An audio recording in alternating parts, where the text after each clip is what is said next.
자, 한 주 걸러 추석을 잘 지내고 스튜디오에 돌아왔습니다.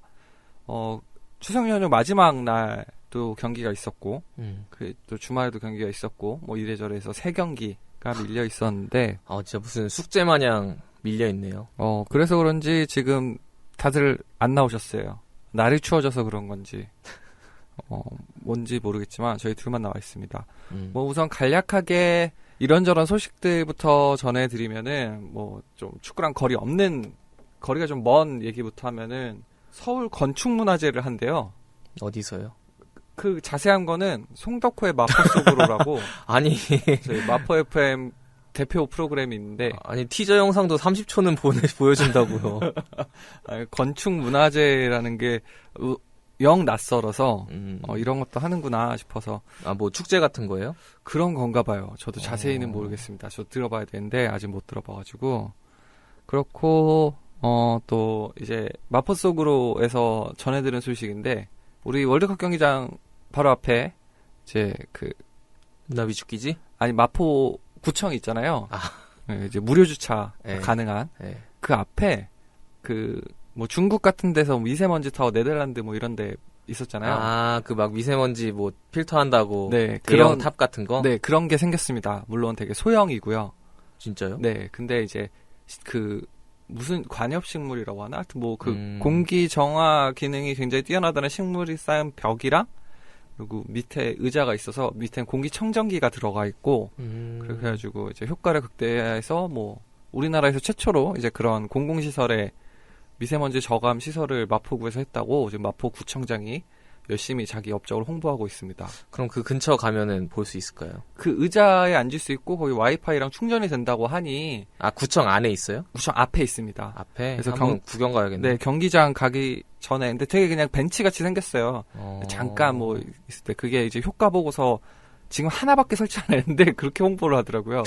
네, 원래 처음이 중요한 거예요. 네, 효과 보고 나서 이제 늘릴 계획이라고 하니까 월드컵 경기장 근처에도 좀 그런 벤치가 많이 늘어났으면 좋겠어요. 그 필터 하는 그게 벤치 모양으로 되어 있는 거예요? 네, 벤치 모양으로 벤치로 쓰라고? 네, 벽에는 이제 식물이 있고 밑에는 뭐 빗물 저장 장치랑 뭐 공기청정기랑 뭐 이렇게 들어있다고 하니 그런 이렇게 좀 쓰잘데기 없는 소식들이 있었고요. 그거보다 쓰잘데기 없다니. 황금 같은 시간 지금 할애해서 나름 마포 소식 전하는 건데. 그렇죠. 저희가 마포 FM에서 방송을 만들고 있다는 거를 조금 생색내고자. 네. 그리고 무엇보다 우리가 생색낼 건 그게 있죠. 마포 마라톤? FM에서 마라톤을 합니다. 근데 저희가 중요해. 한번 해보자라고 하다가 결정적으로 저희는 이제 참가를 결심하게 된 이유가 그거였어요. 뚜레가 그걸로 이제 보통 이제 마라톤이 뭐 5km, 10km, 하프, 풀 이렇게 하는데 마포 FM은 2km, 5km, 12km인가? 7km, 12km인데. 7km, 4km, 7km, 12km인가? 뭐 그 정도로 해서 조금 작게 하는데, 우리가 축구를 보잖아요. 축구를 보는 사람들이잖아요, 다. 근데 선수들이 이제 90분을 뛴단 말이죠. 중간에 20분을 쉬면서 45분 뛰는데, 근본적인 물음에 도착했지. 네. 그렇게 뛰는데 평균적으로, 뭐 많이 뛰는 선수 뭐 13km도 뛰지만 평균적으로 한 10km 전후 뛰잖아요. 그쵸. 10km, 11km. 근데 경기를 뛰고 나면 선수들 인터뷰 보면은 경기 한 경기 뛰고 3km가 빠진대요. 그래. 근데 그러면은 10km 뛰면은 3km 빠지냐라는 근본적인 물음에, 물론 그렇게 되진 않겠지만. 그러니까 물론 더 많은 집중력과 뭐 그분들과 이제 우리의 그런 스플린트와 평소의 운동량이라든가 그런 뭐 집중력, 신체 구조 이런 거에 차이가 있으니까. 네, 그러니까 축구가 단순히 뛰기만 하는 경기는 아니니까. 그렇지. 근데 정말 그래서 우리는 한 2km 정도 페널티를 주고 12km 정도 뛰었을 때 우리도 몸무게 변화가 있을까? 라는 이제 좀 궁금함이 생긴 거죠. 뭐 그런 것도 이유 중 하나가 되었죠. 네, 그래서 뭐 모르겠습니다. 선수들은 설렁설렁 뛰다가 대시하고 설렁설렁 뛰고 대시하지만 우리는 뛰다가 걷다가로 물론 다르게 뛰긴 할 거예요. 설렁설렁 뛰다가 대시 한 번씩 하고 설렁설렁 뛰다가 대시 한 번씩 하고 하는 거죠. 그 다음에 걷고. 근데 운동 안 하는 사람들이 한 10km 하면 한 1시간 전후 나온다고 그러더라고요. 그렇다고 하니까. 네, 근데 12km면은 조금 2km 더 기니까. 저도 마라톤 같은 거 한 번도 안 뛰어봐가지고 그것도 있지만 이게 그 월드컵 경기장 주변에서 한다고 하더라고요. 그렇죠. 뭐 평화공원, 하늘공원 근처 뭐 이렇게 해서 코스가 짜져 있다고 하고. 그래서 이게 뭔가 또 딴 지역에서 한다고 하면은 별로 이렇게 관심이 안 갔을 텐데 경기장 근처에서 또 한다니까. 근데 사실 그 월드컵 공항에서 마라톤은 굉장히 많이 합니다. 신문사 그래요? 주최도 많이 하고요.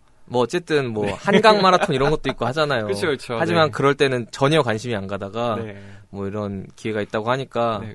겸사겸사 우리의 호기심도 풀 겸 그 근처 공원도 그게 또 돌아볼 토요일이라서 겸. 네. 혹시 몰라요. 또 홈 경기가 있을 수도 있는 거고. 네. 그리고 또 아침 일찍 하더라고요. 없으면 뭐 그냥 마라톤 하고 거기 팬카페에서 좀 노닥거리다가 오든가 하고 뭐 네. 하면 되니까요. 근본적인 물음. 내가 왜 축구를 계속 보고 있을까? 뭐 이런 물음에 아니 이제 축구 얘기는 그만해야지 그때 되면 11월이니까 좀 쉬어야지 이제. 11월이니까 그때쯤에 이제 배구 얘기. 뭐 배구야. 그냥 세상 살아가는 이야기를 하면 되지 뭘 또 스포츠 중독이에요?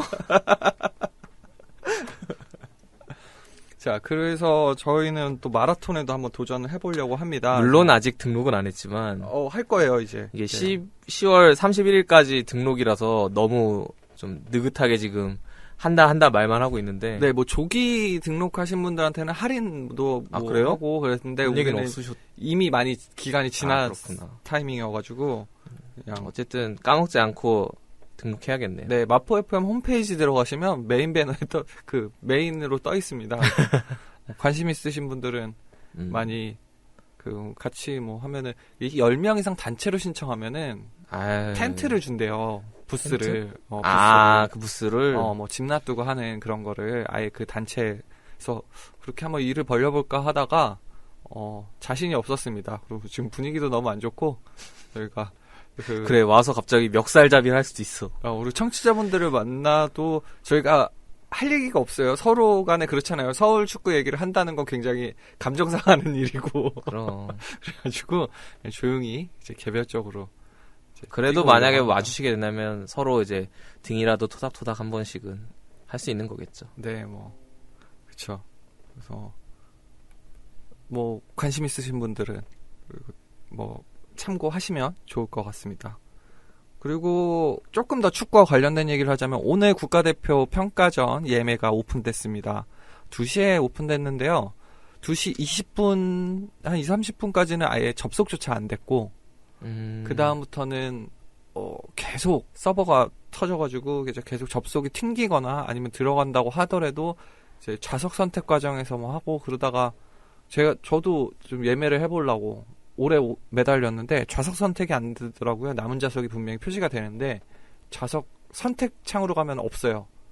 그래서 지금 여기저기 커뮤니티 보니까 막 뭐 매진됐다고 되게 난리더라고요. 네, 이제 예매할 수 있는 게 없는데 아마도 이게 뭐 안표사항이라든가 그런 것 때문에 많이 이제 사재기가 된 것 같다. 그래서 예매 취소되는 거를 한번 노려봐야 된다. 근데 벌써 기사 나고 난리 났죠. 현장 그 판매분이 안 남을 것 같다라는 전망도 나오고 이런 거 보면은 국가대표는 지금 상당히 분위기가 좋습니다. 그렇죠. 서울은 지금 꽁꽁 얼어가고 있는데 국가대표는 지금 봄날입니다. 그리고 또 너무 지금 막 찬사가 쏟아집니다. 우리 가틸리케 지금 뭐합니까? 텐진테다에서 꼴찌한테 잡혀가지고 아직도 해요? 목숨이 붙어 있나요? 하고 감독 있습니다. 목숨이? 밑에서 뭐 3번째인가 하여튼 뭐 그런데 꼴찌팀한테 잡혀가지고 말하자면 인천한테 잡힌 서울골인 거죠. 요즘에 맨유랑 서울을 비교하는 기사들도 나오던데. 아유 과분한 칭찬이십니다. 근데 뭐 슈틸리케도 뭐 거기서 초반에 뭐 가틸리케 난리도 아니었잖아요. 좀 경기장 가보신 분들은 아시겠지만 예전처럼 막 이렇게 경기 결과에 흥분하고 이런 분들이 굉장히 많이 줄어들었습니다. 저희도 이제 경기장에서 나름대로 평화를 유지하고 즐거움을 찾는 법을 깨우쳐가고 있지 않습니까? 첫 번째, 혼자 보지 마라. 두 번째, 일상의 얘기를 나눠라. 사실 근본적인 해결책, 가지 말라, 보지 말라라는 근본적인 해결책이 있지만 정말 이악 물고 그건 안 보고 이제 다른 정말 처절한 해결책들로 막 어떻게든 포장하고 그러고 있는 거죠. 가서 제일 좋은 순간들이 이런 순간들이에요. 처음에 이제 딱 앉았을 때 이제 뻥 뚫린 잔디밭의 그 시원함, 그리고 특히 저희가 한동안 N석 2층을 홍보하지 않았습니까? 요즘에 거기 사람이 너무 많아졌어요. 근데 주원이 아빠님께서도 여러분 FC 서울 경기가 재미없다고요? 서울의 재미를 위해서 N석 3층을 추천합니다. 3층이라 함은 이제 N석 위에 이제 전광판 앞쪽 얘기하시는 것 같은데 N석 3층에 오시면 국내 최초로 수비수를 졸졸 쫓아다니는 공격수 박희성을 만날 수 있습니다.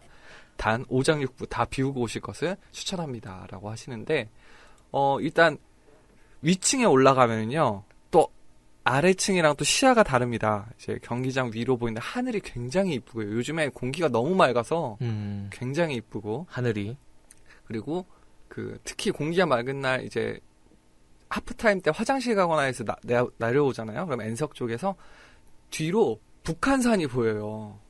근데 그게 공기가 맑을 때만 가깝게 보여요. 근데 그게 장관입니다. 이 형 보라는 축구는 안 보고 그 경기장 안에 들어와서 경기장 밖을 보고 있으면 어떡해요? 그리고 또 이제 소소한 얘기하고 그다음에 앞에서 보면은 그렇게 웃겨요. FC 서울 팀.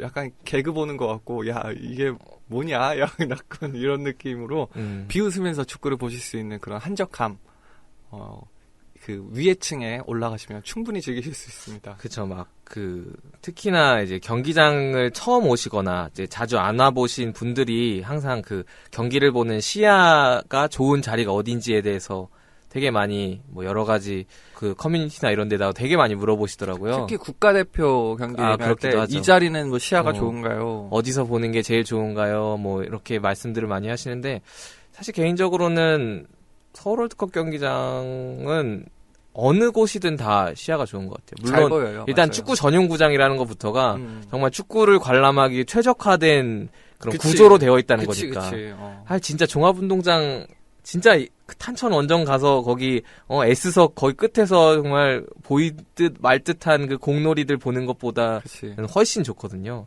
그래서 서울 팬들이 탄천 가면은 그렇게 W석 그치. 올라가고 자기 얘기잖아. 진짜 그런 거 보면은 서울 월드컵 경기장은 진짜 N석, N석 W석 이런 것도 있겠지만 1층, 2층 어딜 가든 다 그 각각의 매력이 있다고 보거든요. 그리고 규모가 있는 경기장이다 보니까 숭이 경기장이랑은 또 다르잖아요. 숭이 경기장은 앉는 자리에 따라서 시야각이 엄청 달라요. 근데 여기는 규모가 크고 2석 W석은 해저드 있고 N석 S석은 그 난간이 있기 때문에 아주 그렇게 극적인 차이가 나진 않아요. 근데 극적인 차이를 느끼려면 맨 앞자리, 중간 자리, 그리고 아예 위층 자리 이 정도여야지 시야가 좀 차이 난다라는 느낌이 나는데 일단 처음에 가시는 분들은 N석 가운데 혹은 2석 가운데, W석 가운데 이런 정중앙 시야가 좋습니다. 처음 가시는 분은 대부분 이렇게 처음에는 이제 중계랑 비슷한 각도를 볼 수 있는 2석 가운데 정도 추천드리고 그 다음에 이제 좀 경기가 눈에 익으면은 N석 가운데 가면은 또 이제 내가 지금 서포트한다, 지지한다, 골키퍼 뒤쪽 혹은 우리 팀이 내 쪽으로 공격해오는 모습을 볼 수 있고 그거에 이제 익숙해지면은 귀퉁이라든가 위에라든가 이제 특이한 시야를 찾아서 가다 보면은 게임에서 이제 가끔 한 번씩 이렇게 볼 법한 그런 각도의 이제 리플레이라든가 이런 데서 보여줄 만한 각도에서 경기를 보여주다 보니까 굉장히 새로운 시선이 펼쳐지거든요. 그래서 오히려 맨 앞에 경기장 맨 앞에는 사실 경기를 보기는 좀 어렵고 선수들의 박진감은 느낄 수 있어도 그렇기 때문에 여러 가지 앉아도 되는데 저희는 그래도 한 몇 년 되다 보니까 특이한 시야를 쫓아다니게 됐습니다. 국가대표 경기야 어차피 좌석마다 그게 다 정해져 있으니까 그럴 수 없겠지만 서울 경기는 그 2석과 N석 전체가 다 그냥 일반석으로 되어 있잖아요. 앞에 있는 동쪽 지정석 빼고는. 그러니까 그거 아무리 해봤자 10,000원이잖아요. 그러니까 그냥 12,000원? 저처럼 전반은 N석에서 보고 후반은 2석에서 보고 이런 식으로 자리를 옮겨 다니면서 좀 최적의 자리를 또 찾는 것도 재미 중 하나가 되지 않을까. 근데 국가대표 비싸더라. 물론 가장 좋은 거는 이제 가지 않는 거겠지만 황금 같은 주말 시간대를 어떻게 하면 즐겁게 쓸 수 있을지는 한 번씩 확인해 보시는 것도 좋을 것 같아요. 그리고 메로남불님께서는 상주도 못 이기면 상위 스플릿 갈 자격이 없는 거죠 라고 하셨는데 못 이겼습니다. 그래서 우리는 상위 스플릿 갈 자격이 없나 보다라는 생각을 하고 있는데 있지만 또 실상은 그렇지 않다는 게 주변 환경이 아예 이런 희망들을 딱 끊어주면 미련 없이 하위 스플릿 준비를 할 텐데 남은 2경기 이기면 산술적으로 6위 점수는 되죠. 근데 그러려면은 그 일정을 봐야 됩니다. 지금 6위, 7위, 8위 뭐 요런 팀들이 다 남은 일정이 어떻게 되나. 6등 강원이랑 지금 7등 제주가 38점이고 우리가 9등인데 35점이거든요. 그러니까 산술적으로 이제 3점 차밖에 안 나는 거예요. 근데 우리 위에 강원, 제주, 대구가 있잖아요. 그럼 이 세 팀이 미끄러줘야 되잖아요. 근데 이게 현실적으로 불가능한 게, 자, 강원이 포항 만나고, 제주가 경남을 만나고요. 여기까지는 좋죠. 대구가 인천을 만나는 게 조금 찝찝합니다. 대구 강하니까요. 그리고 제주가 서울 만나고, 강원이 울산을 만나고요. 그리고 대구가 전남을 만납니다. 여기 정도면은 어떻게 모른다. 해볼 수 있겠다라는 희망 고문을 자꾸 시키죠. 남은 2경기, 2라운드가 이렇게 되니까. 네. 강원이 울산한테는 지지 않을까? 포항한테는 지지 않을까? 그리고 대구가 인천은 그래, 모르는데 인천도 이번에 경남이랑 2대2로 비겼으니까.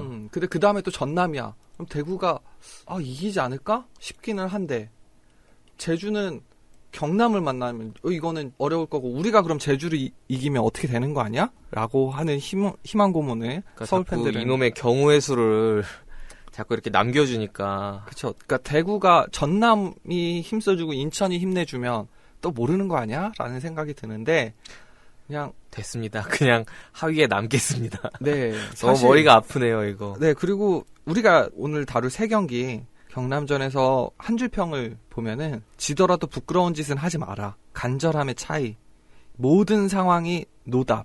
완벽한 강등권 팀이라고 이제 경기 보는 사람들이 느끼게 했고 그 다음에 인천전을 보고 나선 을룡이 형 솔직히 하기 싫지 라는 말 그리고 하위 확정 힘들다 이젠 이길 수 있는 팀이 없다 안 진 게 다행이다 무승부에 행복해하는 나를 보며 현타옴 현자 타임이었다 뭐 이런 얘기도 하시고 그리고 박희성이 FC서울에서 계속 뛰는 이유 마티치 같은 선수가 올 수 있는 팀이기 때문에 그다음에 뭐 그런 얘기들 하시고 그 다음에 이제 상주전을 보고 난 다음에 지지하는 게 어디냐.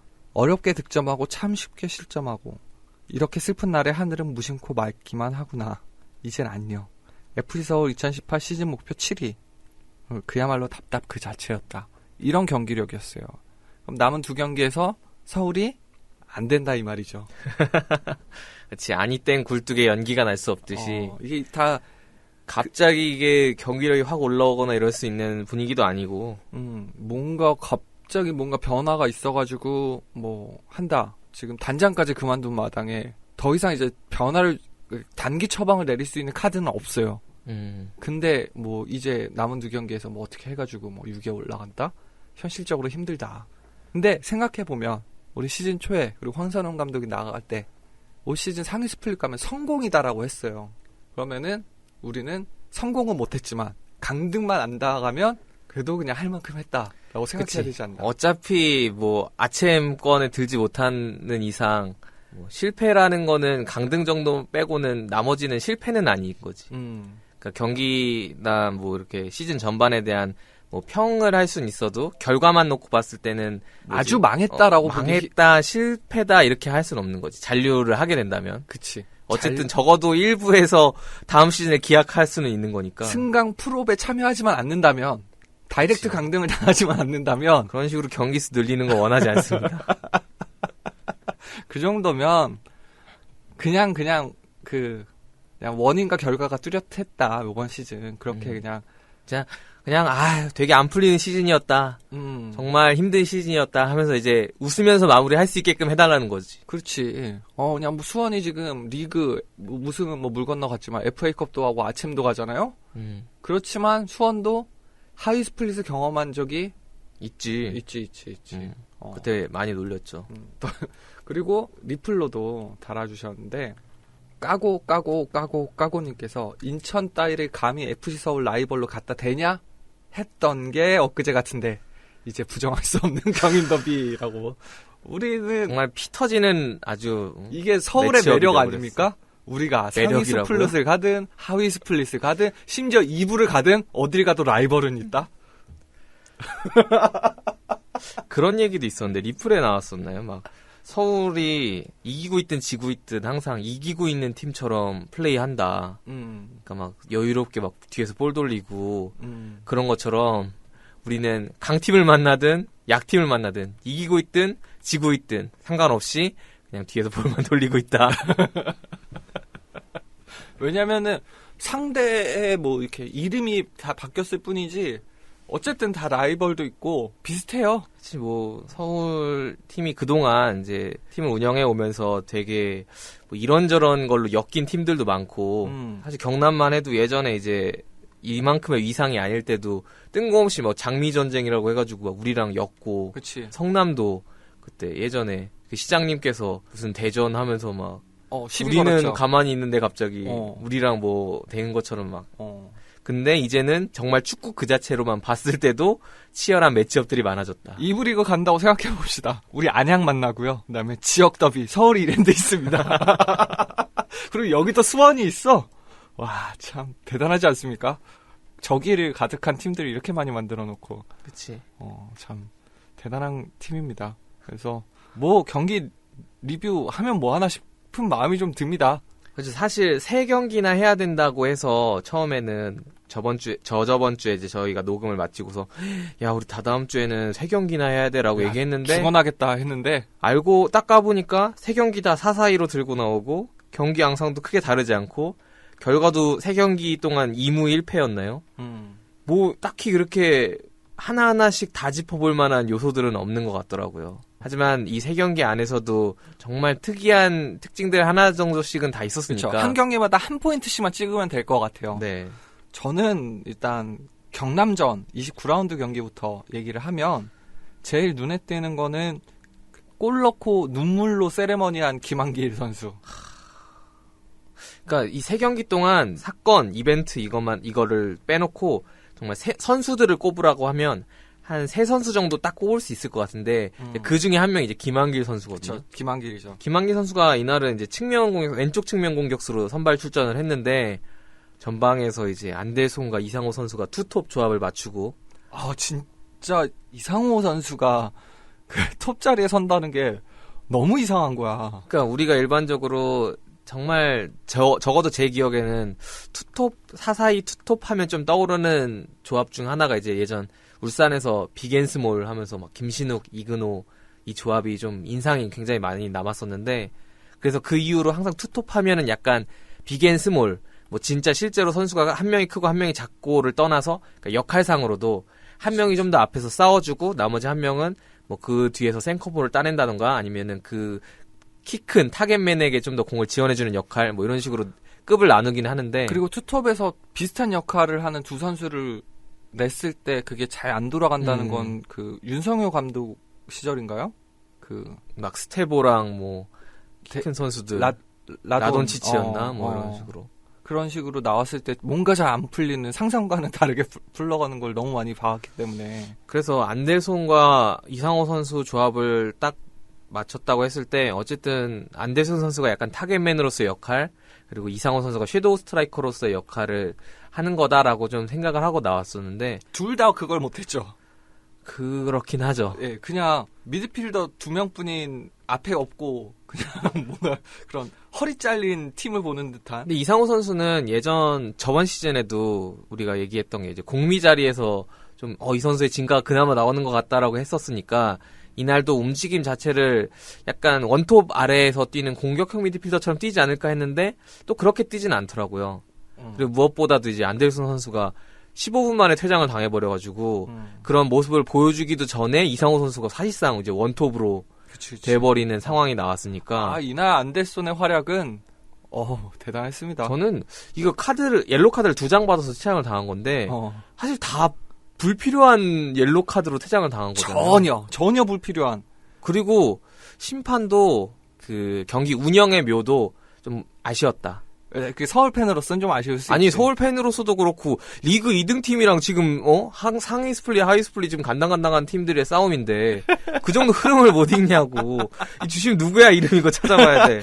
그렇게 자꾸 정으로 호소하고 그러면 안 돼. 아니 뭐 새삼스럽게 그래요. 다 돈만 안 오고 같이 다 알아서 이렇게 다 했던 거지 뭐. 이건 그리고 그런 깜냥도 안 돼요. 이 정도 그거는. 근데 하성민 선수를 그렇게 주먹으로 내려치는 거 진짜 좀 충격이었어요. 아 그것 때문에 두 번째 카드가 받은 건가? 네. 그렇군요. 그거. 그래서 그거는 인정하지. 네, 할 말 없다고 하는 게. 그거는 할 말 없습니다. 안데스는 미친놈이었어 이날. 두 번째 카드를 항인 줄 알았네. 그러니까 말콩이랑 다른 의미로 미친 새끼였어요. 안데스는. 그러네. 이제야 기억이 나네. 그쵸? 쓰레기 같은 파울. 지금 지난주에 방송을 안 해서 슬쩍 이제. 나는 항의와 그 공을 끌어안는 거 그걸로 두 번째 카드를 받은 줄 알았는데. 공을 끌어안는 게. 하성민 선수 때린 게 그거였구나. 네, 두 번째가 그 때린 거 진짜 너무 쓸데없지 않아요? 그리고 뭐 이제 저는 뭐 김한길 선수 그다음에 지금 안데스son 선수 이제 우리의 경남전을 기억하는 포인트가 나는데 하나 더 덧붙이자면 와 서울이 이렇게 더러워졌나 싶어가지고 회의감이 들더라고요. 후반에 박동진 선수가 들어왔는데 그리고 고요한 선수도. 네. 박동진 선수는 근데 사실 고요한 선수나 박동진 선수나 어느 정도 그 예상 범위의 선수들이긴 하거든요. 근데 박동진 선수는 어느 정도 이제 나름 이제 서울 팬으로서 좀 품어줄 수 있는 여지가 있는 게 태클을 하면서 다리를 그 팔로잉이 되게 크게 휘둘렀어요. 그래서 몸이 미끄러지는 상황이니까 오른쪽 다리가 이제 팔로잉 때문에 이렇게 쑥 들릴 수는 있었다고 이제 뭐 팬으로서 이제 조금 감싸줄 수 있는 여지는 사실 있는 것 같은. 근데 그게 영 좋지 못한 곳에 이제 닿으면서 이 새끼 너무 위험한 거 아니야라는 생각이 들게 만들었는데 고요한 선수는 뒤에 가다가 이미 놓쳤는데 그걸 백태클 들어간 거 진짜. 야, 이거는 서울이 진짜 어디까지 떨어져야지 이런 두 개의 장면이 나오는 건가 싶어가지고. 경남한테 졌다고 해서, 뭐 누가 뭐라고 해? 지금 1, 2위한테, 전북 경남 1, 2위한테 진다고 해서? 그치. 매번 경기 이후에 이일용 감독 대행님 인터뷰 나오잖아요. 뭐, 선수단 분위기라든가, 약간 멘탈 관리라든가 이런 거에 대해서 조금, 항상 인터뷰들이, 뭐 멘트들은 달라도 좀 뉘앙스들은 비슷한 것 같아요. 선수들이 좀, 맨날 말은 원팀 하지만 지금 제대로 뭉치지 못하고 좀 집중도 못하는 것 같고 되게 불안정해하는 것 같고 그러한 모습들이 너무 많이 나오고 있긴 해요. 맞아. 뭐 경남전 때도 그런 것 때문에 그런 좀 보기 좋지 않은 파울들이 굉장히 많이 나왔죠. 좀 실망. 그러니까 물론 한 명이 퇴장당한 상태에서 그 한 명의 빈자리를 채우기 위해 나머지 10명의 선수들이 정말 열심히 뛰고 투지 있는 모습을 보여주는 건 좋지만 그렇다고 해서 뭐 우리가 예전에 많이 당해오던 거잖아요. 그치. 서울이란 팀이 항상 파울이 안 하는 팀, 깨끗한 축구를 하는 팀으로 했을 때 상대 팀은 굉장히 우리한테 거칠게 나오고 그런 것 때문에 우리가 고통을 많이 받아왔던 그 입장이기 때문에 우리가 지금 와서 조금 뭐 팀 상황이 안 좋고 갈 길이 급하다고 해서 그러한 플레이들을 장려할 수는 없는 거죠. 그치. 그래서 참 많이 더러웠던 경기였다. 모든 상황이. 여러모로 그렇게 좋은 경기는 아니었죠. 물론 김한길 선수의 골 장면은 되게 좀 뜬금없이 들어가기도 했고 근데 김한길 선수가 전반 시작하고서부터 뭔가를 만들어내진 못했지만 굉장히 활발하고 항상 그 서울이 공격 작업을 할 때 항상 그 자리에 있긴 있었어요. 그래서 오늘은 조금 그래도 예전처럼 그냥 앞만 보고 뛰어다닌다거나 이러지 않고 좀 생각하면서 움직일 줄 아네라는 생각을 했었는데 그렇게 골까지 기록하고 그것도 놀라웠지만 그 골을 기록하고서 눈물을 보일 줄은 정말 좀 의외였거든요. 그래서 그런 거 보면서 확실히 저번 시즌 후반부터 김한길 선수에 대한 평가가 이제 본격적으로 좀 나오기 시작했었는데 저번 시즌에는 그냥 마냥 어린 선수로만 팬들도 봐주다가 이 선수가 이제 95년생이니까 그렇게 뭐 적은 나이도 아니고 이제는 유망주라는 꼬리표를 뗐어야 되는 나이긴 한데 올 시즌에도 출전은 불규칙적으로나마 하고는 있지만 좋은 모습을 그렇게 보여준 적은 없단 말이죠. 그러다 보니까 팬들의 좀 평가도 안 좋아지고 본인도 좀 신경이 많이 썼을 테고 알리그에서는 원래 뛰던 포지션도 아닌 뭐 풀백으로 뛰거나 그랬어서 그런지 좀 마음고생이 심했던 것 같더라고요. 자, 그러면 인천전으로 넘어가도록 하겠습니다. 이제 또 문선민이 멋진 골을 넣었던 경기인데요. 그리고 하대성까지 이날 선발로 나왔습니다.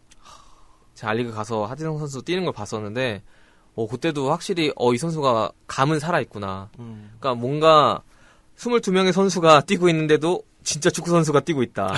몇 안 되는 진짜 축구 선수들 있었는데 하대성 선수가 그 특유의 2013 시즌, 2012 시즌 이럴 때 보여줬던 그 특유의 우아함.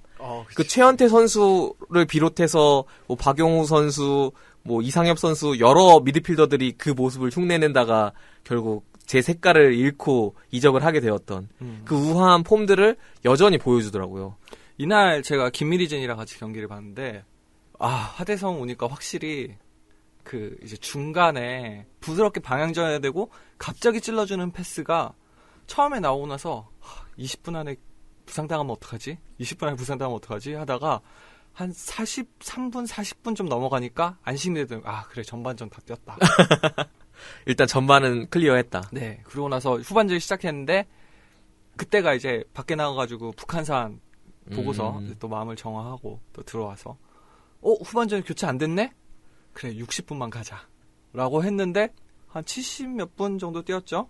80분. 80분. 네, 80분 정도 거의 뛰었죠? 종료 직전까지 뛰었으니까. 그래서 와 이거 웬일이냐라고 했죠. 근데 하대성이 나가면은 이제 누가 패스해주지? 라는 생각이 들었어요. 저는 하대성 선수 인천전 플레이를 보면서 물론 그 파트너가 신진호 선수라는 굉장히 노련하고 기술적으로도 뭐 좋고 잘하는 미드필더가 나오긴 했지만 만약에 이 자리에 우리가 이번 시즌 동안 나오면 불안하다고 했던 뭐 정현철 선수라든가 뭐 황규혁 선수라든가 그런 선수들이 나왔어도 하대성 선수가 있다면 그 선수들이 버프를 받아서 좀 더 빛날 수 있지, 잘할 맞아. 수 있겠구나. 왜냐면은 저 알리그 보러 갔을 때도 4-4-2였는데 황규혁 선수랑 하대성 선수가 나왔거든요. 조합으로. 괜찮은 조합이네요. 근데 하대성 선수가 아까 풍삼이 형이 뭐 방향 전환하는 거라든가 그런 부분에서 하대성 선수가 눈에 띄었다고 했지만 일단 황규혁 선수가 볼을 딱 잡았을 때 뭐 어디로 줘야 되지? 약간 이렇게 우왕좌왕하고 있을 때 하대성 선수가 슥 오면서 여기 있어.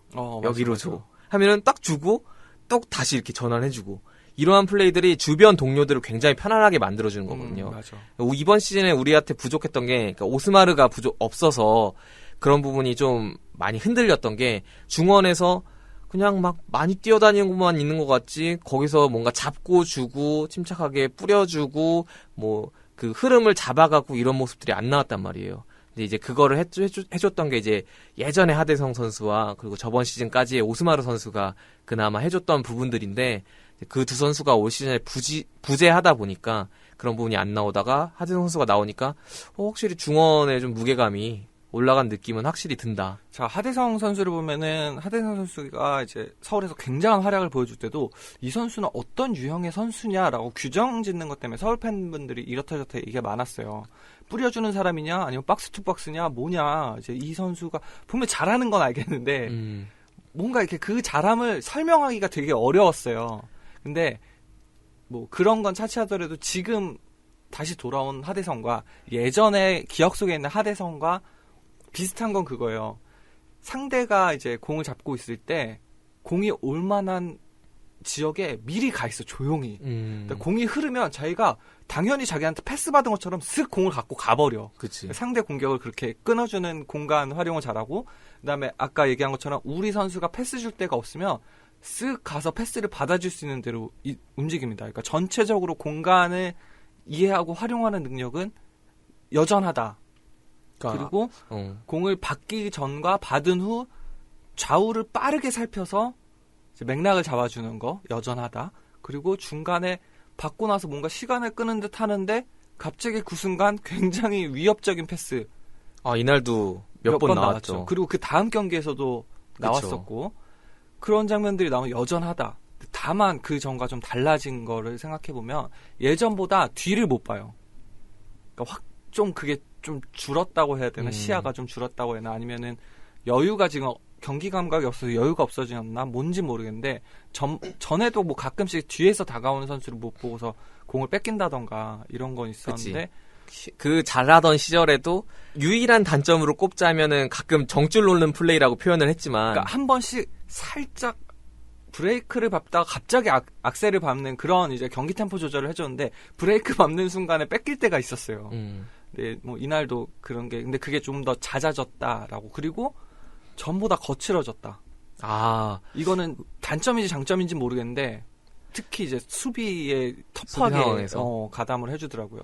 그래서 저는 사사이가 지금 3경기 동안 2무 1패라는 굉장히 저조한 성적과 그리고 득점도 지금 인천전 때 1골, 경남전 때 1골, 상주전 때 2골이었는데 2골 다 세트피스에서 나온 거니까 사실상 투톱의 위력을 좀 자랑했다고 하기는 뭐한 상황인데 오히려 지금 조합이라면 하대성 선수가 뛸 수 있다면 3명의 미드필더를 세우고 그치. 차라리 같이 올라가서 좀 더 두들기는 형식의 공격을 하는 게 그러니까 뒤에 황기욱이나 김원식을 놔두고 그렇지. 하대성과 신진호가 이제 위에 설 수 있게. 아니면 하대성을 뒤에 두고 신진호와 송진영을 기용한다든가 그치. 아니면 신진호와 조용욱 선수가 확실히 요즘에 좀 출전 기회도 좀 잘 못 받고 나와도 그렇게 시즌 중반에 잘했을 때만큼의 모습은 잘 안 나오고 있거든요. 경기를 못 나와서 그런 건지 아니면 그것 때문에 못 나온지 모르겠는데 갑자기 이렇게 뭐랄까 감각이 떨어진 듯한 느낌을 나오면은 뭐 못하는 건 아니에요. 여전히 번뜩이는 모습 보여주고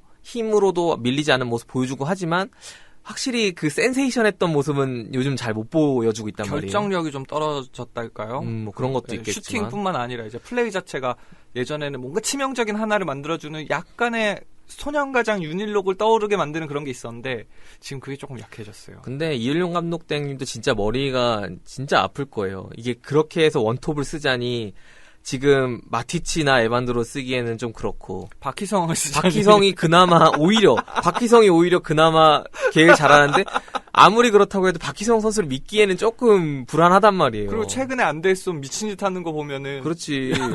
하는 거는 되게 그러니까 참 이 폼들도 시즌 중반에 그렇게들 좋았던 선수들도 갑자기 지금 활약들이 미미하니까 그런 부분에 대해서 좀 골치 아프실 것 같은데 일단 하대성 선수가 돌아왔다는 게 정말 큰 도움이 되고 있는 거죠. 인천전 때는 정말 좋은 활약이었고 상주전 때는 인천전 때만큼은 아니었지만 그래도 이 선수가 역시나 클래스는 여전하구나 라는 생각이 들었는데 인천전 때가 1년이 조금 넘게 동안 경기를 못 뛰다가 복귀를 한 건데도 불구하고 그러니까 그런 선수들이 있다고 하더라고요. 가레스 베일처럼 장기간으로 부상을 쉬더라도 보통은 장기간으로 부상을 뛰면 그 경기 감각을 회복하고 예전의 모습을 찾는데 몇 경기 동안 좀 약간 삽질하는 경기들이 있다. 이런 선수들이 있는 반면에 뭐 가레스 베일 같은 경우에는 정말 레알 팬들에게 애증의 선수일 수밖에 없는 게 정말 부상일 때는 못 나오다가 정말 오랜만에 나왔는데도 또 나오면 또 막상 잘하고 이랬던 선수거든요. 그리고 이날 경기 끝나고 나서 뭐 기사도 굉장히 많이 났습니다. 서울에서 몇 안 되게 이제 기자들의 호의적인 시선을 받는 선수인데 고참 역할이 뭐 중요하다. 하대성 선수가 중요하다. 하대성도 그 분개했다 막 이러는데 경기를 뭐 보신 분들을 가만히 다시 한번 생각해 보시면은 전반 한 20분까지는요. 선수들이 굳이 하대성한테 패스 안 줘요. 자기가 생각하는 좋은 루트로 패스를 해요. 근데 시간이 점점 흐를수록 애매하다 싶으면 그냥 하대성한테 줍니다. 그 점점 물어보는 횟수도 늘고. 점점 이제 하대성한테 공이 중간에 이제 전개를 할 때 하대성을 한 번씩 이제 거치게 돼요. 그 빈도수가 경기 시작할 때보다 점점 뒤로 갈수록 그게 늘어나요. 그러니까 플레이하면서 바로 선수들의 어떤 뭐랄까요 마음을 얻었다고 해야 될까요? 한심을 사는 거지. 네, 그리고 이제 신뢰를 줬다라고 볼 수 있겠는데 지금 서울한테 이제 굉장히 필요한 능력이죠. 그리고 전 옆에 있는 신진호 선수가 그렇게 맘 편하게 플레이하는 거 참 오래간만에 봐서. 그리고 신진호 선수가 그동안 안 그랬는데 약간 하대성 선수 또 병이 도졌어 이게. 하대성 선수 약간 흉내 내려는 가끔 한 번씩 저 하대성이 할 법한 플레이들을 한 번씩 이렇게 하더라고요. 약간 뒷발로 공 이렇게 싹 긁어놓고서 이렇게 먼 곳 한 번씩 쓱 바라봐주는 이런 포즈들이 있잖아요. 그런 것들을 보면서 이게 역시 주변에 옆에서 뛰는 동료들도 영향을 받을 수밖에 없고 그게 좀 긍정적인 영향으로 가주면 앞으로 이제 서울의 좀 동료 미드필더들도 혜택을 많이 볼 수 있겠구나. 옵션이 늘어난 거야. 그 얼마 전까지만 해도 뭔가 답답하다 하면 어떻게든 고요한한테 연결하려고 하다 보니까 고요한 상대로 롱볼, 공중볼도 막 주고 그랬잖아요. 그리고 뭐 윤석영 선수 왔을 때 윤석영 선수를 활용하는 플레이 늘었고 안데손이 좀 살아났을 때 안데손한테 몰렸는데 신진호도 그런 식으로 이제 동료들의 선택을 많이 받았지만 그게 혼자서는 역부족인 그런 부분이 있었는데 지금 하대성이 가세해줌으로써 훨씬 더 나아졌죠. 그래서 지금 우리가 8경기 무승이긴 하지만 그 전에 지금 최근 3경기 그 전에 이제 5경기 동안 3골 넣었는데 그래도 이제 3경기 동안 4골을 넣었다. 그래도 긍정적이다. 근데 공격수들이 나아진 모습이 아님에도 어쨌든 골이 들어가는구나 싶어서 좀 웃픕니다, 정말. 진짜 인천전 때는 역시나 고요한이다라는 좀 모습을 보여줬고 골 장면에서 그리고 이제 상주전 때는 정말 의외의 인물들이 2골을 다 넣어버려서 자, 그래요. 상주전으로 넘어가 볼까 하는데 자, 박희성 선수가 전반전 시작한 지 얼마 안 돼서 골을 넣습니다. 이제 코너킥을 헤딩으로 돌려놨는데 이게 어떻게 골대로 쏙 빨려 들어가네. 의아했어요. 왜 그렇지? 이건 무슨 일이 벌어지려고 이런 일이 생기는 걸까? 예전에 박희성 선수가 멋있게 골을 넣었던 기억은 저는 어린이날이었나? 성남전 때 말씀하시는 성남전 거죠? 오버헤드킥을 넣고 부상으로 한 3, 4개월 시즌 3, 4개월 아웃되어 있던 그 골이 기억이 나는데 이것도 되게 잘 났는데 무슨 일이 벌어지려는 거지? 되게 깔끔한 헤딩이었죠. 답지 않게 라고 생각을 해서 신기했어요. 그래서 모두가 이상하다 하고 있었습니다. 그러니까 자고로 헤딩이란 찍어서 하는 게 미덕이잖아요. 근데 이제 그동안 마티치라든가 에반드로라든가 여러 서울 공격수들이 그 찍어서 하는 헤딩을 못 해가지고 그런 장면들에서도 좀 많은 찬스들을 날려왔는데 박희성 선수는 이날 머리를 굉장히 많이 쓰는 모습이 보이면서 뭐 상대적으로 발을 쓰는 모습에서는 굉장히 부족한 모습이 많이 나오긴 했지만 이제 머리로 골도 기록하고 뭐 후방에서 롱볼이 날아왔을 때도 그런 것들을 이제 머리로 연결해 주려고 여러 가지로 좀 싸워주는 모습도 많이 보여서 저는 그런 부분은 사실 박희성 선수에 대한 기대 자체가 크지 않기 때문에 그나마 뭐 괜찮게 헤어주었다라는 느낌은 들더라고요. 근데 저는 이날 경기를 보면서 칭찬이라고 하면 일단 골도 있지만 이 선수가 예전만큼 바깥으로 도망가지 않는다. 맞아. 가운데서 어쨌든 초반에 한 2-30분까지는 상대 수비수도 끌고 다니고 많이 버텨주더라. 이렇게 경합해주고. 우리의 조롱을 들은 건가? 라는 생각도 들고. 근데 조금 시간이 지나니까 하면 안 될 것들을 다 하더라고요. 앞에서 공을 받았어. 그래서 맨 앞에 있는 이제 전방 공격수, 이제 타겟형 공격수로서 어쨌든 공을 받았어. 그러면 빨리 뛰어오는 선수한테 주고 자기도 돌아서 가든가 아니면은 뭐 어떻게 해야 되잖아? 자기가 거기서 천천히 터닝을 하면서 상주 수비가 다 자리를 잡을 때까지 시간을 벌어주더라고. 그 정도는 양반이죠. 그 외에도 이제 그 골 말고는 딱히 잘했다고 꼽기가 너무 힘든 거야. 그래서 저는 혼자서 이런 상상을 하면서 봤습니다. 머니볼 그 주인공이 머니볼의 이제 실제 모델이 된 주인공이 엄청난 유망주로 이제 스카웃돼서 갔는데 프로에서 아무것도 못하고 구단주가 돼서 엄청난 성공을 거두잖아요. 박희성 선수가 갑자기 행정가나 코치 지도자로서 엄청난 능력을 보여주는 게 아닐까? 이게 바로 그 문제를 해결하는 데 있어서 굉장히 안 좋은 접근 방법인 게 아까도 했던 것처럼 경기장 서울축구 보기 싫으면 경기장 안 가면 돼요. 그럼 편안해져요. 삶이 윤택해지고. 근데 굳이 그 서울축구를 보는 거를 전제로 깔고서 이제 막 어떻게 조금이라도 고통을 덜 받을까라고 고민하는 것과 마찬가지라는 거지. 박희성 선수 못하면 안 쓰면 돼요. 내보내면 돼요. 팔면 돼요. 못 팔면 해지하든가 어떻게 하면 돼요. 근데 굳이 저렇게 어떻게든 이 선수를 살려보고 어떠한 쓰임새가 없을까라고 굳이 고민을 하니까 저런 식의 망상이 나오는 거지. 왜 그러냐면은 저희가 그 예전에 남자 농구 한참 있을 때 연세대 엄청 인기 있을 때 구본근 선수가 지금은 이제 그 스포츠 프런트로 그 과장님이 돼서 이제 그 인터뷰가 길게 나왔더라고요. 선수 경험을 가지고서 이제 그런 스포츠 산업에 이제 종사하는 그리고 거기서 이제 또 성공을 거둔 경우들이 왕왕 있잖아요. 물론 엄청나게 대실패한 사람들도 많겠지만 혹시 박희성 선수가 그런 재능이라도 있지 않을까? 나름 고려대에서 스포츠 쪽 공부를 열심히 했다면 남들보다 대학도 오래 다녔잖아. 능력 있는 선수들은 이제 중간에 빨리 프로로 오는데. 근데 저는 풍삼이 형이 지금 박희성 선수의 그 상주전 활약에 대해서 굉장히 애둘러 말씀하시긴 했지만 사실상 혹평을 하시고 계신데 저는 그렇게까지 박희성 선수에 대해서 이렇게 좀 안 좋은 소리를 할 필요가 있나라는 생각을 하거든요. 그러니까 실제로 박희성 선수가 이날 헤딩골을 넣었지만 저는 골보다도 좀 높게 평가를 했던 게 아까 말씀드렸던 좀 올 시즌 서울에서 좀처럼 찾기 힘들었던 그런 타겟맨으로서의 모습을 그나마 많이 좀 보여줬다. 그리고 특히나 사이드로 빠지지 않았다. 더 이상. 그런 모습들도 좀 좋았고 실제로 그 알리그에서도 박희성 선수가 박주영 선수랑 투톱으로 나왔었는데 그 박희성 선수가 내려와서 그런 식으로 좀 볼을 받아주고 올라가는 미드필더나 뭐 측면 수비수나 윙어들한테 내어주는 장면들이라든가 그런 장면들이 꽤 나왔었거든요. 근데 그런 장면들이 그 인천전 때는 거의 찾아볼 수 없다가 그냥 상주전 때는 좀 그런 모습들도 나오고 해서 좀 좋은 평가를 내어주었거든요. 근데 풍삼이 형은 박희성 선수가 너무 한 거 없다라고 말씀하시는데 저는 오히려 박희성 선수보다 진짜 욕을 먹어야 되는 선수는 안델손 선수였다고 보거든요.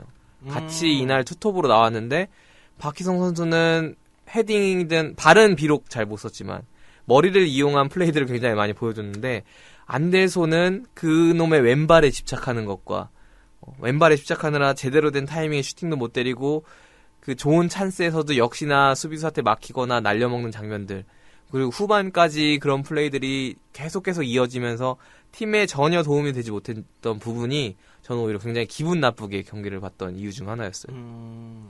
그러면 직접 교체된 마티치 선수는 더 심했죠. 그러니까 그런 평이 있었잖아요.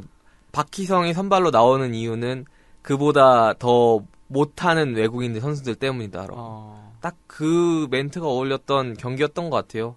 그 박희성 선수가 전반전에 좀 보여줬던 모습에 비해서 이날 마티치 선수가 박희성 선수랑 또 교체가 되면서 들어왔는데 박희성 선수가 해줬던 것만큼도 못 보여줘가지고 마티치 선수는 그 아무리 좀 적응기라고 쳐도 뭐 대구의 에드가 선수라든가 되게 여름에 합류해서 좋은 모습 보여주는 선수들은 이미 딱 싹이 보인단 말이에요. 그치. 근데 마티치는 이게 아무래도 합류할 때부터 우려했던 걱정들 있잖아요. 외국 생활이 처음이고 이 선수가 스타일상으로도 타겟맨에 전혀 어울리지 않고 이러한 걱정거리들이 확실하게 이제는 좀 드러나는 것 같아서 올해는 못 볼 것 같은 선수라는 느낌은 확실히 들더라고요. 올해까지만 보겠죠. 설마 뭐 내년에도 보겠어요. 진짜 프론트가 생각이 있었으면 단연 계약 뭐 하진 않았겠죠. 이런 얘기를 하다 보니까 이제 저희가 조만간 그 수합 분석을 한 번 더 해야겠다라는 생각이 드는데 약점이 너무 많아질 것 같은데 스플릿이 나누기 전에 할지 리그가 끝나고 할지는 모르겠지만 일단 한 번 또 해야 될 것 같네요. 그래서 이날도 교체가 이윤용 감독이 이제 교체 카드를 굉장히 빨리 그리고 써버리는데 교체에서 들어온 게 마티치 그 전에 조영욱이 먼저 들어오고 그 다음에 마티치가 들어오고 그 다음에 윤주태가 이제 마지막 교체로 하대성이랑 75분에 교체가 됐는데 교체가 다 공격수였죠. 그러니까 납득이 잘 안 돼요. 허리를 끊어놓고 앞에만 놓는다고 뭐가 될까? 우리가 분명한 타겟맨이 있는 것도 아닌데 자꾸 계속 그런 몇 경기째 계속 그런 흐름을 보여주는데 교체 카드를 그런 식으로 쓰는데 공격수를 투입하면 그 해당 공격수의 강점을 이용한 뭔가 전략적 수가 보여야 되는데 그냥 단순히 그런 공격적인 선수들만 투입해서 앞에다가 배치만 해놓으니까 중간이 없다 보니까 후방에서는 볼 돌리기 아니면은 역습당해서 실점하기밖에 할 수 없는 거고 그렇게 되면은 자꾸 수비 라인과 골키퍼에게 부담이 갈 수밖에 없는 건데 그런 식의 밸런스를 너무 과도하게 파괴하는 축구는 좀 너무 무리수 아닌가 싶기도 그렇죠. 하고 네. 그러니까 하대성 선수가 교체아웃 된 게 뭐 어쨌든 아직 본인 입으로도 그리고 감독 평가로도 100%는 아니다라고 하니 뭐 그럴 수밖에 없는 게 그 알리그 뛸 때도 전반만 뛰고 딱 교체됐거든요. 그러니까 확실히 이제는 좀 체력 경기를 온전히 소화할 수 있는 체력을 끌어올리기 위한 그러한 과정을 밟는 거죠. 인천전 때도 원래 이은용 감독 대행님이 그 하대성 선수를 그렇게 80분대까지 뛰게 할 생각은 없었을 거예요. 근데 아무래도 좀 경기가 하대성 선수의 그 영향력이 필요한 상황이다 보니까 미루다가 결국에 80분대 어쩔 수 없이 교체를 한 건데, 그런 거 생각하면은 하대성 선수가 확실히 경기력뿐만 아니라 체력을 좀 더 올리고 있는 상황에서 좀 아직은 그게 부족하다 보니까 뭐 상주전 때 하대성 선수를 뺀 거에 대해서는 저도 이견은 없는데, 근데 들어간 게 좀, 그러니까 들어간 선수가 좀 아쉽다는 거죠. 네. 그렇게까지 이제 극단적인 모습을 자꾸 보여줘야 되나. 뭐 득점을 하려는 의지는 알겠는데, 그냥 막무가내로 때리기만 한다고 맞는 건 아니니까, 그렇죠. 좀 전략적으로 접근을 해야 되지 않을까.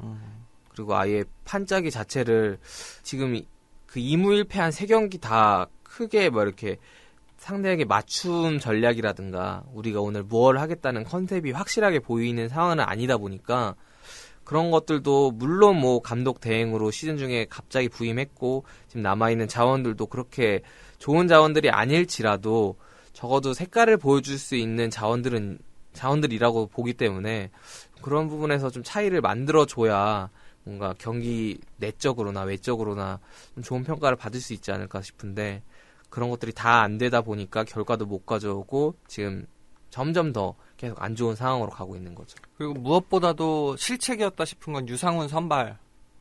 근데 저도 유상훈 선수의 선발은 저도 이해는 하거든요. 왜냐하면 요즘 양한비 선수의 폼이 안 좋아서 계속 한 번쯤 자극을 줄 필요가 있기도 하고, 유상훈 선수도 한 번쯤 써보아서 이번 참에 좀 경기를 끌어올리게 된다면, 상대도 상주였기 때문에 상대적으로 뭐 그전에 뭐 경남이랑 했을 때나 인천이랑 했을 때는 경기의 좀 중요도라든가 치열함이 좀 상주전과는 다르기 때문에, 그리고 유상훈 선수가 상주 전역한 지 얼마 안 됐기 때문에 상대 선수들 어느 정도 파악하고 있을 거라고 그래서 저도 유상훈 선수를 만약에 진짜 써야 된다면 상주전 때가 딱 좋았다고는 생각은 하지만, 유상훈 선수가 좀 상암 체질이길 바랬던 그런 기대가 좀 깨어져 버렸죠. 놀랬습니다. 이때까지 가졌던 유상훈 선수에 대한 어떤 호의적 시선이 있기 때문에 맹비난을 당하지 않는 거지. 그 장면들을 보면은 골키퍼로서 뭐 선방도 몇 개 보여주긴 했습니다만 판단이 너무나 아쉬웠었죠. 그러니까 뭐 원래 유상훈 선수가 예전에 이제 김용대 선수처럼 뭐 정말 정확한 판단이나 이런 거보다는 약간 좀 동물적인 감각이라든가 이런 걸로 좀 슈퍼 세이브들을 많이 보여주는 골키퍼이긴 했지만, 그런 것들이 이제 상주에서도 나왔던 실수들이거든요. 사실 이날 먹혔던 실점들이 유상훈 선수가 상주에서 뛰는 모습들을 많이 봐온 저로서는 좀 많이 익숙한 장면들이었어요. 그런 식으로 좀 골키퍼의 실책 아닌가 싶은 실점들이 많이 있었던 선수였기 때문에, 좀 그런 부분은 서울에 와서 좀 멘탈적으로 회복을 하면서 고쳐지길 바랬었는데, 아직은 좀 시기상조인지라는 생각도 들고. 시즌 중반까지만 초반에 재수없는 소리라는 얘기를 들었던 유상훈이나 우리 골키퍼 둘 중에 한 명은 전북에서 영입하려고 시도하지 않을까라는 게 자유로워졌다. 그럴 일은 없겠다. 이걸 다행이라고 생각해야 될지 모르겠는데. 근데 진짜 유상훈 선수도 이제부터라고 생각을 하고, 왜냐면은 진짜 갓 제대하고 나서 이게 수비진 혹은 새로운 동료들과 이렇게 경기 합을 맞춘다는 게 또 쉬운 일이 아니기 때문에 한 번은 넘어가겠습니다. 그래도. 자, 뭐 정리하는 의미에서 이제 리플을 좀 소개를 하자면, 간 용수종신님께서는 제일 문제는 공격수. 뒤에서 꽤 괜찮은 미들진이 만들어주는데도 골을, 이날도 1대1 놓치는 점이 많았죠. 그래서 그런지 공격수들이다. 그래서 결국엔 골 넣어줄 선수가 없게 생기는 문제인 것 같습니다. 이을용은 그냥 희생양이 되어버렸네요. 더 좋을 때 기회를 잡았더라면 좋은 감독이 될 수도 있었을 것 같은데 라고 하시면서 어디까지 떨어지는지 궁금합니다. 서울이라고 남겨주셨습니다. 그러니까 첫 골 득점을 한 후에 우리가 주도권을 잡는 흐름이었단 말이에요. 근데 그 과정에서도 뭐 하대성 선수의 절묘한 패스라든가 이상호 선수와 고요한 선수와 뭐 박희성 선수가 만드는 3자 패스를 통해서 뭐 진짜 1대1 찬스에 버금가는 그런 장면들도 나오곤 했었는데, 결국에는 우리가 유효 슈팅을 경기 내내 3개밖에 때리지 못하면서 확실히 공격 쪽에서 풀리지 않다 보니까 그러한 부담들이 고스란히 수비 쪽으로 오게 되고 결국에는 뭐 실점을 하게 되면은 분위기가 걷잡을 수 없이 좀 떨어질 수밖에 없었으니까 여러 가지로 좀 어려운 상황이었던 거죠. 네, 스티븐 뚱라드님께서도 이 팀의 근본적인 문제는 골을 넣어줄 선수가 없다는 거다. 그래서 이날도 이제 김동훈 선수가 굉장히 멋있게 또 이제 두 번째 득점을 만들어줬지만 그것도 어쨌든 세트피스고 그냥 그 인플레이 상황에서는 공격 찬스조차도 뭐 전무했던 것 같다라고 하시면서 남은 경기도 질 것 같고 이런 얘기를 해주셨어요.